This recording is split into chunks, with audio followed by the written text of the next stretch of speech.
Okonomiyaki. Okonomiyaki. This is the... Alright guys, we're changing it up totally today. We're making a food that we've never had before, nor seen before. We've heard of it because when we go out, we just like to listen to what everybody else is saying. And this guy was like, oh, so I just had this Asian pizza. And it immediately piqued our interest because we love pizza and we love Japanese food. And we had a cabbage. So we were like, we want this. Yeah, he said it was his favorite pizza he's ever had ever. So I'm going to go ahead and say that I wouldn't call this a pizza. I'm going to classify it as like a cabbage pancake. Yeah, maybe we can make it into a pizza. We'll see. Probably not. But the real name for it is Okonomiyaki, I believe. Okonomiyaki, correct. Sorry if I'm butchering that. I think that's how you say it. But we've never had it, and we went immediately. We literally were like, we need this. And this morning we ran to our local Asian mart and we bought the entire store, almost.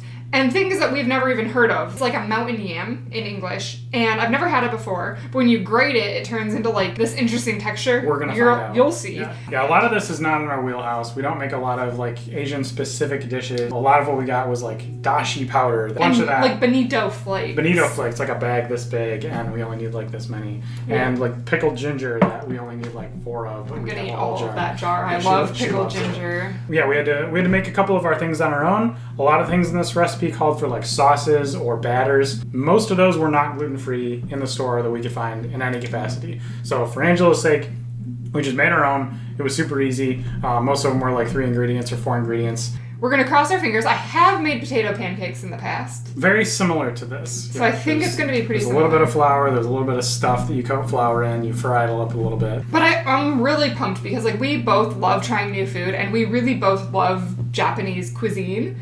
And this is something that, like, it wasn't even on my radar as something that existed. Right.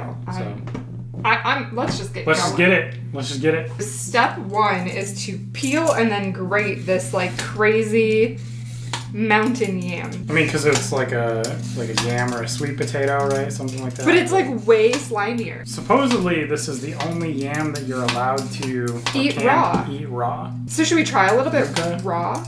I guess so. They said it wouldn't poison us. It also, like, the recipe also is, like, be careful when you handle it because it will make your skin itchy. So, like, are you sure we can eat it raw? Because, like, that's a weird warning. All right, great. We're going to have a rash the rest of the night. We just chopped off a little piece of it. It's really, like, egg whitey almost. Gooey. Like, when I get a little bit on my finger, it's like an egg white. So that's interesting. Doesn't really taste like much. Kind of like cabbage. We got our unnamed mountain yam. And I'm going to use the finest setting on our shredder here. You know, turn it into like this weird goopy powder. So yeah, I just want to dice up all the cabbage here. Yeah, so that's getting like really egg whitey. Well, it looks kind of like snot. It's only the second time we've made something that was like kind of snotty. I'm glad I bribed you into doing that so that if it does make hands itchy, it's not my hands. And so if you're interested in making this, we found all of these ingredients at our local Asian mart. If you have a Japanese store, that's where you could probably definitely find all of this. Otherwise, like a standard, Asian supermarket will probably work just fine. Yeah, the hardest thing was this vegetable, right? This yam thing. This thing is so slimy. Like, it's really hard to hold on to. Also, I'm already pretty excited about this dish because most of the time when we get cabbage, I just make sauerkraut with it, which is a super painful process. Like, because you have to massage cabbage with salt for like an hour and a half, and it burns your hands raw. And so, like, this is pretty great because all I have to do is cut it up and it's not painful at all. The painful part is the itchy hands. Goopy, yucky. So far, my hand has not turned into a rash from the snotty potato, so we're doing well. Crazy. Like, it's just so goopy. It's like slime almost. Very funny. Honestly, this is snot. This is just snot. It's what it is. If you can't find this vegetable, get a cold, blow your nose into a bowl for 4 days until you get about a cup of snot, and then you too can make this dish. Yep, never seen any vegetable. Holy cow. Like, this is insane. Cool. Now we have our naga imo, which is the mountain yam, all grated up, and we're just gonna go ahead and mix all of our ingredients together and basically make the batter. Really going to Flavor Town today. We have 17 umami ingredients going into this dish approximately. This is flour, baking powder, salt, and sugar. And we will link the recipe below because we did not come up with this one on our own. We actually found one. And we may be able to barely make this, let alone write it down. So this is the dashi, which is seafood broth, essentially. Seafood broth. Yeah, it's the base for like a miso soup. 4 eggs here.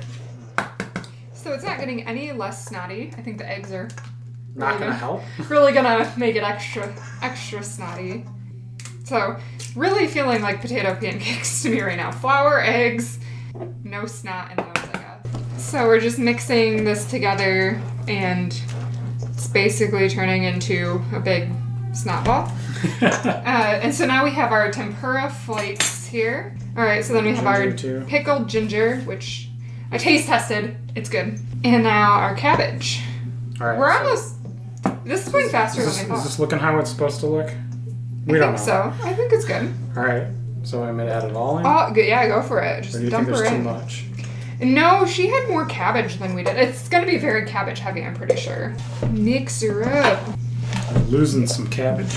What I do know is, like, this is going to hold together very well because it's basically just like, this mountain yam would have been the secret for keeping the corn on the hot dog. It's just like auto glue. We keep talking about that video. We do, because I'm still like so unsatisfied with how it turned out. This is looking like a cohesive batter to me. I don't know if it's what it's supposed to look like, but it's definitely not what it's supposed to look like. This, I mean, it looks kind of like when, you know those alien movies? You know I've never seen any movie ever. Where like the aliens like pop out of the eggs and stuff. Like that's what this stuff looks like. That like egg poppage. Ugh. Egg poppage. Super gooey and nasty. The other thing with okonomiyaki is you can add like shrimp or bacon. You can add shrimp right to the batter, but the bacon you kind of put on top when you cook, and we'll kind of show you that as we cook it. But we cure our own bacon, so I was like, let's pull some out of the supply room and put it on, because it's really good. Supply room? Yeah, we got a whole room full of bacon.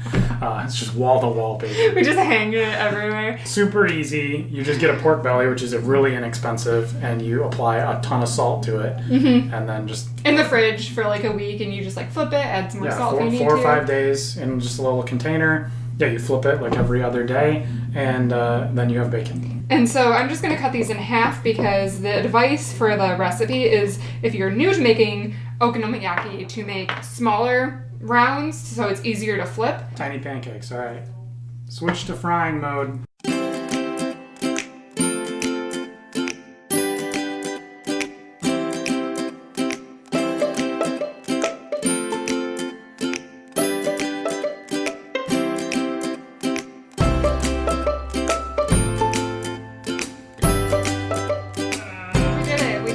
That is put together, so that's good. It's a little spongy, more than I thought it would be. The reverse side has, like our bacon on it. You don't have to flip yours, it's hot.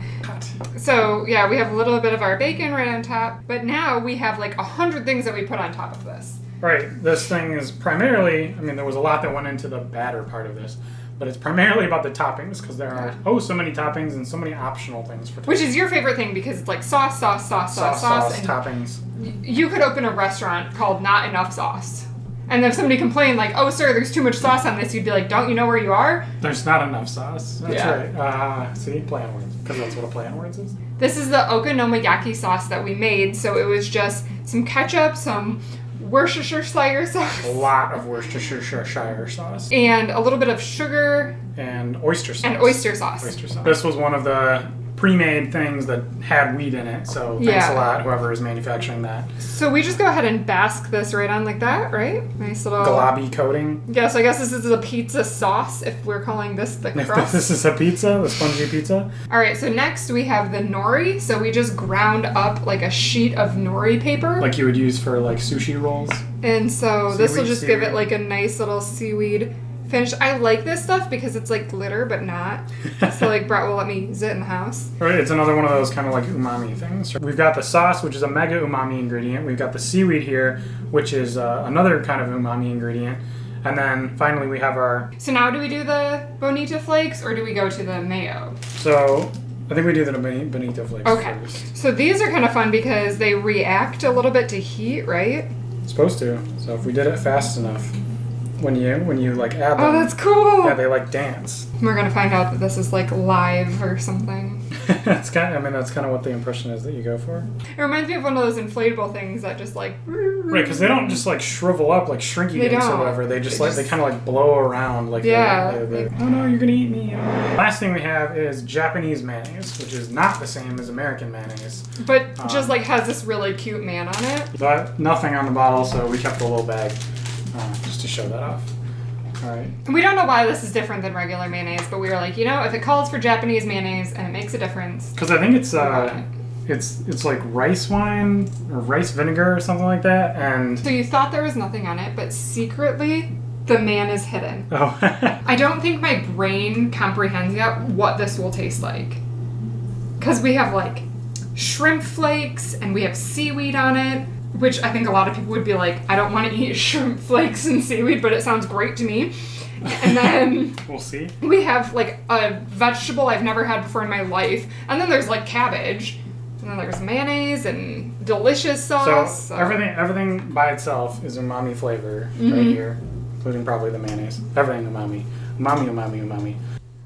All right. I'm so excited, Brett. She's so hungry. So hungry. I'm hungry and super excited because I've never had this before and I love trying new things. And this is all of the new things combined into one food. Let's just go right in. I don't know what I'm supposed to do here, but I got a lot of bonito flakes.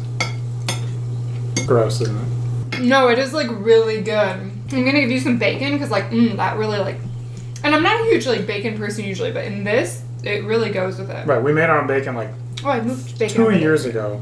Oh, was there just more under there? No, I put it right there for you. I know, I need the rest of it to go with it. Oh yeah, you can get some from your side. I'm trying to come on my side. This is super good. I get the cabbage, but then it's like that like snot that we mixed in.